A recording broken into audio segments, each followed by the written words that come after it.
محترم پیارے دوستو، خلیفہ ہارون الرشید کے دور میں بغداد میں ایک درویش رہتے تھے۔ ان درویش کا نام بہلول دانا تھا۔ بہلول دانا ایک فلاسفر اور ایک تاریخ و دنیا درویش تھے۔ ان کا کوئی گھر کوئی ٹھکانہ نہیں تھا۔ وہ عموماً شہر میں ننگے پاؤں پھرتے تھے اور جس جگہ تھک جاتے وہی ڈیرا ڈال لیتے تھے۔ بعض لوگوں نے انہیں مذموم لکھا ہے کہ یہ اللہ کی تجلیات اور عشق میں گم رہتے تھے اور اپنے ارد گرد کے ماحول سے بے خبر ہوتے تھے۔ بہت کم لوگوں کی طرف التطاف کرتے تھے اور جب کبھی عوام الناس کی طرف منہ کرتے تو حکمت و دانائی کی بہت ہی عجیب و غریب باتیں کرتے، جس سے پتہ چلتا ہے کہ یہ اللہ کے بہت بڑے ولی کامل تھے۔ ان کا اصل نام واہ بن عمرو تھا۔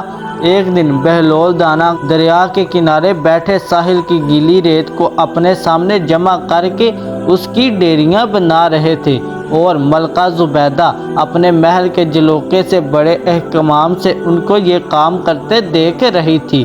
وہ مٹی کی ڈیری بناتے اور پھر اپنے ہی ہاتھ سے اسے پسماند کر دیتے تھے۔ ملکہ جلوکے سے اتر کر اپنی سہیلیوں کے ہمراہ دریا کے کنارے آ گئی اور بہلول سے پوچھا، کیا کر رہے ہو؟ بہلول نے ادائے بے نیازی سے کہا، جنت کے محل بنا رہا ہوں۔ ملکہ نے سوال کیا، اگر کوئی تم سے یہ محل خریدنا چاہے تو تم اس کو فروخت کرو گے؟ بہلول نے کہا، ہاں ہاں، کیوں نہیں، میں بناتا بھی ہوں اور فروخت بھی کرتا ہوں۔ تو بتاؤ ایک محل کی قیمت کیا ہے؟ ملکہ کے سوال کرتے ہی بہلول دانا نے بے ساختہ کہا، 3 درہم۔ ملکہ زبیدہ نے اسی وقت اپنی کنیزوں کو حکم دیا کہ بہلول کو 3 درہم ادا کیے جائیں اور ادا کر دیے گئے۔ یہ تمام واقعہ ملکہ نے اپنے شوہر خلیفہ ہارون الرشید کو بتایا۔ خلیفہ نے اس واقعے کو مذاق میں ٹال دیا۔ رات کو جب ہارون الرشید سوئے تو ان کو خواب میں جنت کے مناظر دکھے۔ آبشاریں، پھل پھول وغیرہ دیکھنے کے علاوہ بڑے اونچے اونچے محلات بھی دکھے۔ ایک سرخ یاقوت پر بنے ہوئے محل پر انہوں نے زبیدہ کا نام لکھا ہوا دیکھا۔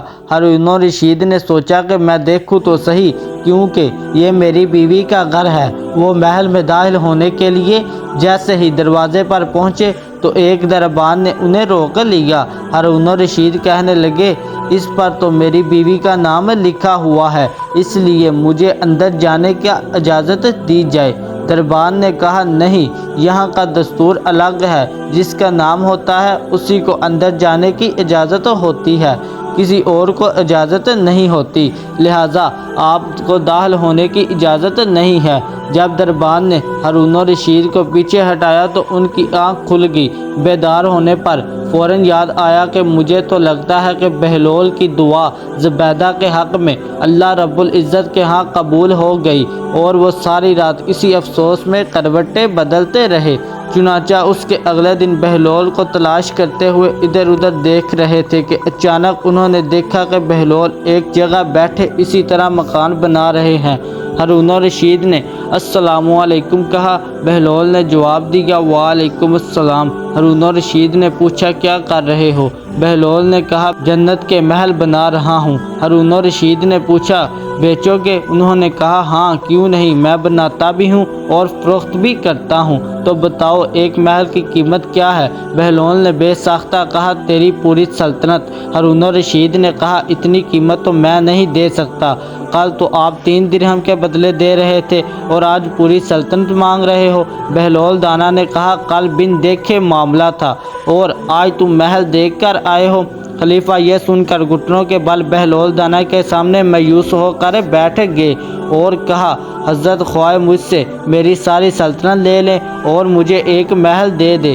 جب بہلول دانا نے خلیفہ کی عاجزی دیکھی تو کہا کہ میں تمہاری سلطنت کا کیا کروں گا؟ اس دنیا کی محبت تو بہت سے گناہوں کی جڑ ہے۔ جاؤ اپنی سلطنت اپنے پاس رکھو اور اس محل کو بھی تمہارے لیے 3 درہم میں فروخت کرتا ہوں۔ اگر آپ کو ہماری آج کی ویڈیو پسند ہے تو ویڈیو کو لائک کریں اور مزید اس طرح کی ویڈیوز دیکھنے کے لیے ہمارے چینل کو سبسکرائب کر لیں۔